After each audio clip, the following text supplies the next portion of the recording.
Et si je vous disais qu'une simple infusion et 3 gestes, posés avec attention, peuvent ouvrir une porte que beaucoup ont cru scellée depuis des siècles? Ce titre n'est pas une promesse médicale, ni une formule magique vendue à la sauvette. C'est une invitation, une pratique symbolique fondée sur une tradition ancienne qui utilise la chaleur, l'odeur et le contact du corps pour favoriser une attention intérieure et potentiellement clarifier ce que certains appellent la perception subtile. Aujourd'hui, je vous propose de découvrir comment cet acte humble, boire ou tenir une infusion, puis poser vos mains sur 3 points précis, peut devenir un rituel pour rafraîchir l'antenne intérieure que la tradition associe à la glande pinéale. Avant d'aller plus loin, posez-vous cette question. Que se passerait-il si la perception dont vous rêvez existait déjà, endormie, à portée d'écoute? Certaines écritures découvertes à Nag Hammadi et des textes attribués à ce qu'on nomme la tradition gnostique parlent d'une mémoire enfouie et d'une signature inscrite dans le corps. Elles décrivent une origine première, la monade, et en face, des forces qui brouillent le regard et l'écoute, le démiurge et les archontes. Je nomme ces éléments non pas pour imposer une doctrine, mais pour situer une cartographie symbolique. Une manière de lire les résistances intérieures et les distractions mentales qui nous empêchent d'écouter. Ces écrits ne font pas partie du canon biblique accepté par toutes les traditions. Ils représentent une perspective particulière, historique et spirituelle, qui mérite d'être mentionnée avec discernement. Si ce propos résonne en vous, si vous êtes curieux de mettre ces idées en pratique, abonnez-vous. Nous approfondirons ensemble ce rituel et ses variantes. Restez avec moi jusqu'à la fin. Il y aura une proposition simple à partager et des précautions essentielles à garder en tête.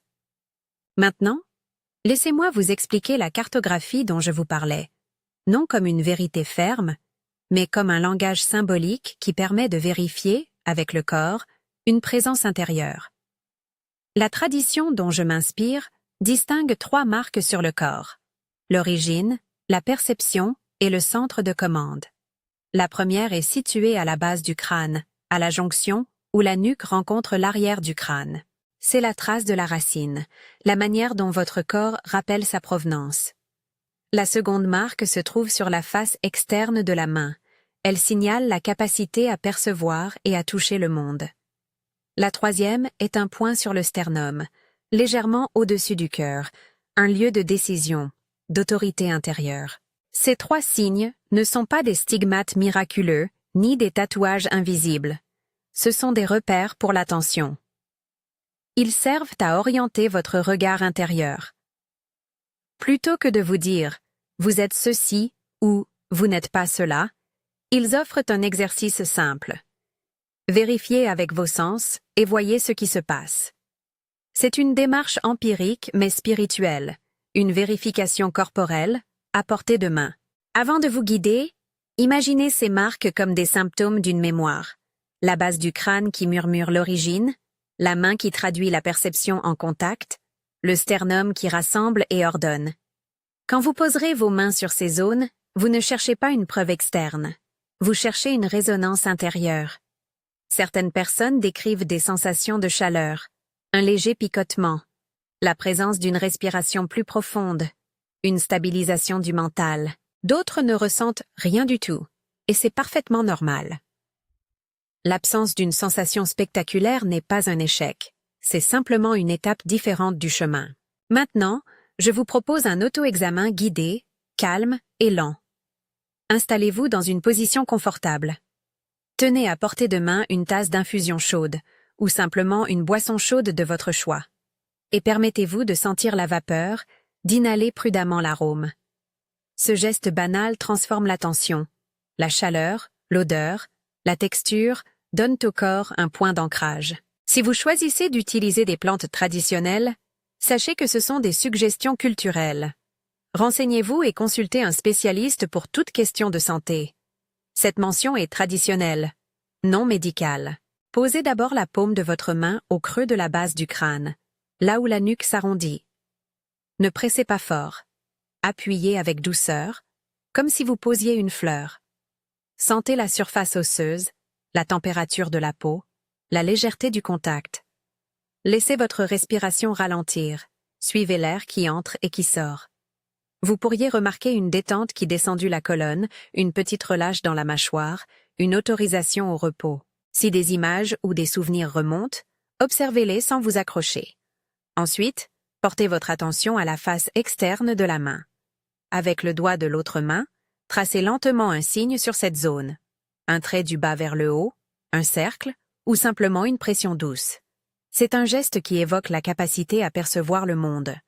Notez la différence entre le toucher que vous donnez et celui que vous recevez lorsque vous touchez vous-même. Parfois, la main semble devenir un capteur. Vous pouvez percevoir la température, un fourmillement subtil, ou même un espace de silence au milieu des pensées. Si une pensée critique surgit, c'est ridicule, ça n'arrive qu'aux autres. Reconnaissez-la comme l'un des archontes modernes. Un mouvement mental qui cherche à distraire. Observez-le sans vous battre, puis ramenez doucement l'attention au contact. Enfin, placez la pointe des doigts au-dessus du sternum, légèrement au-dessus du cœur. Appuyez avec une intention de centre, non d'agression. Ce point représente la commande, la capacité à dire oui ou non.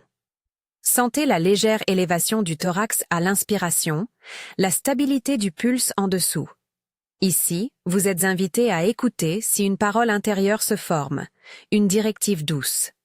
Encore une fois, il peut s'agir d'un simple souffle. Accueillez ce qui vient. Si, lors de cette vérification, vous éprouvez une réaction émotionnelle, larmes, rire, calme, permettez-le. Ce rituel ne cherche pas à provoquer un spectacle. Il propose une écoute. C'est la première moitié du travail. Reconnaître que vous avez ces repères et apprendre à les habiter. Revenons maintenant à l'idée de la glande pinéale, que nous parlons ici comme d'une image plus que comme d'une réalité anatomique ou médicale.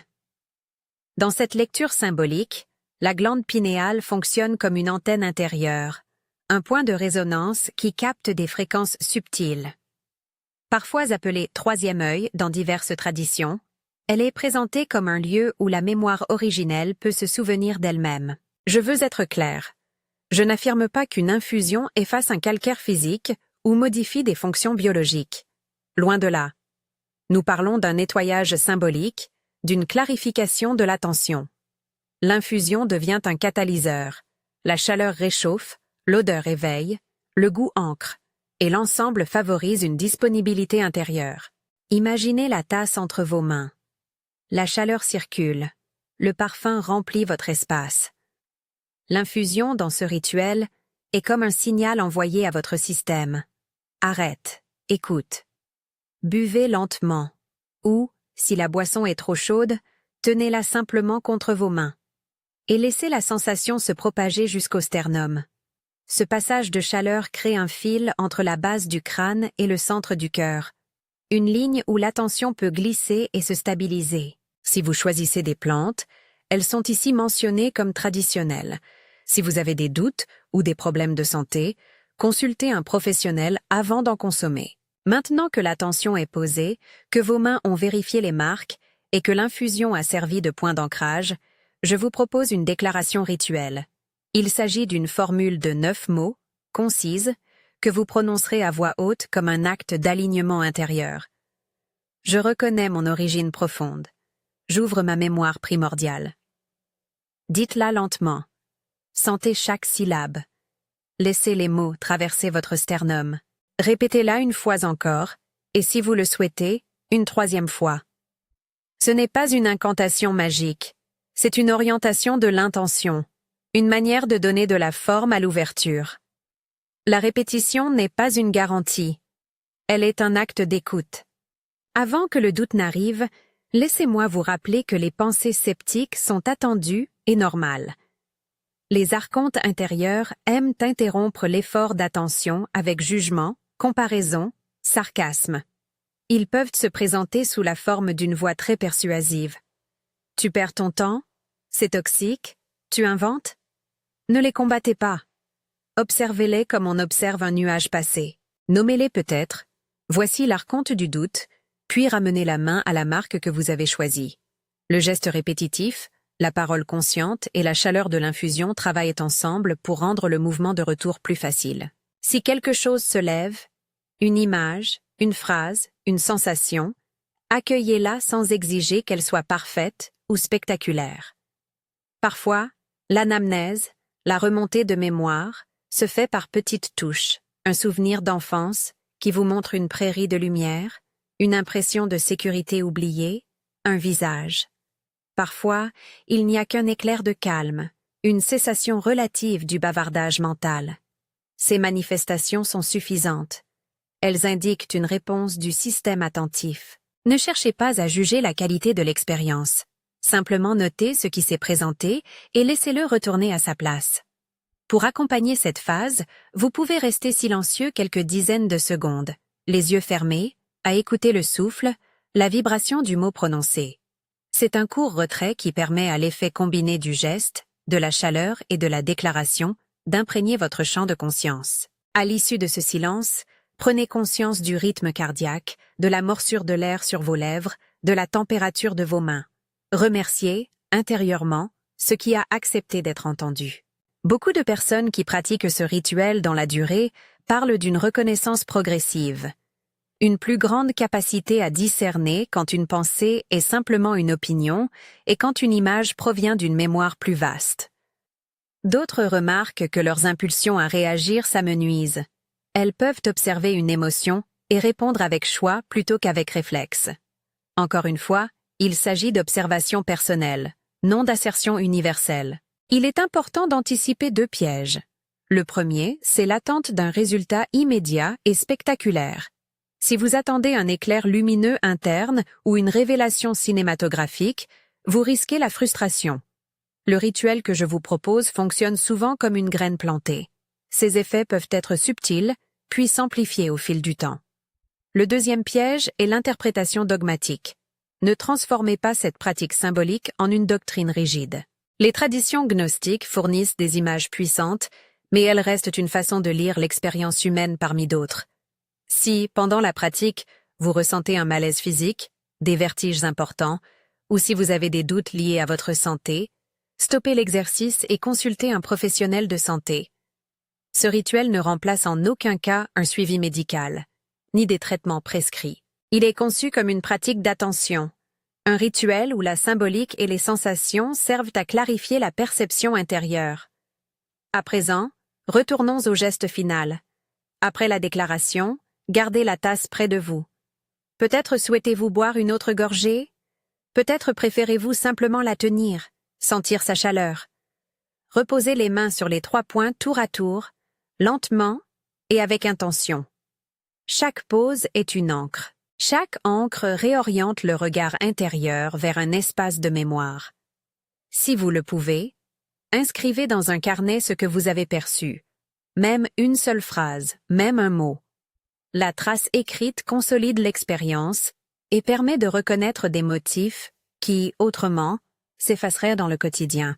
Ce rituel peut être répété selon votre besoin, parfois quotidiennement, parfois une fois par semaine, parfois simplement dans des moments de crise intérieure.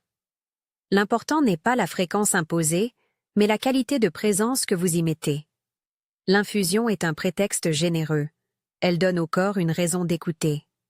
Le geste et la parole sont ce qui donnent à l'attention la possibilité de se fixer. Et maintenant, à ceux qui doutent encore, je ne vous demande pas de croire sans tester. Testez, observez, notez. La vérification corporelle est une méthode humble, mais exigeante. Elle demande patience et gentillesse envers soi-même. Si vous n'avez rien ressenti aujourd'hui, cela n'enlève rien à votre dignité spirituelle. Revenez, lorsque vous en aurez envie, avec la même douceur. L'esprit de cette pratique est de cultiver l'autonomie intérieure, celle qui ne dépend pas d'une figure extérieure pour valider votre éveil. Avant de conclure, je veux reprendre en une phrase les précautions essentielles. Cette infusion est proposée comme un acte rituel et symbolique, un catalyseur pour l'attention. Elle n'est pas une thérapie ni un traitement médical. Si vous avez des problèmes de santé, si vous prenez des médicaments ou si vous avez des allergies, consultez un professionnel de santé avant d'utiliser des plantes ou de changer votre alimentation. Si, tout au long de cette pratique, vous avez senti quelque chose, une trace, une résonance, un silence, partagez-le avec la communauté. Commentez sous la vidéo avec le mot « reconnaissance ». Vos retours sont précieux, ils permettent d'affiner l'accompagnement et de tisser une conversation respectueuse autour de ces pratiques. Abonnez-vous si vous souhaitez recevoir d'autres propositions de rituels symboliques et d'approfondissement, toujours présentés avec nuance et prudence. Pour conclure, souvenez-vous que la quête d'une perception plus claire est une route intérieure, souvent faite de petites stations. L'infusion que nous venons de partager est une de ces stations. Un moment pour poser la tasse, poser la main, dire une parole et écouter. Elle ne promet pas la magie ni la certitude, mais propose la possibilité d'une attention renouvelée. Si vous choisissez d'explorer ce chemin, faites-le avec douceur. Nommez vos archontes, accueillez vos doutes, et revenez toujours à la sensation simple du contact et de la respiration. Ainsi, peu à peu, la mémoire primordiale, si elle se montre, le fera avec votre consentement et votre discernement. Merci d'avoir vécu ce moment d'écoute avec moi. Si vous avez trouvé ce rituel utile, partagez cette vidéo avec quelqu'un qui pourrait en bénéficier, abonnez-vous pour la suite, et commentez reconnaissance si quelque chose s'est éveillé, même légèrement. Et encore une fois, pour toute question de santé liée à la consommation d'infusions ou à un malaise physique, consultez un professionnel de santé. Que votre chemin soit fait de clarté et d'une écoute de plus en plus douce envers vous-même.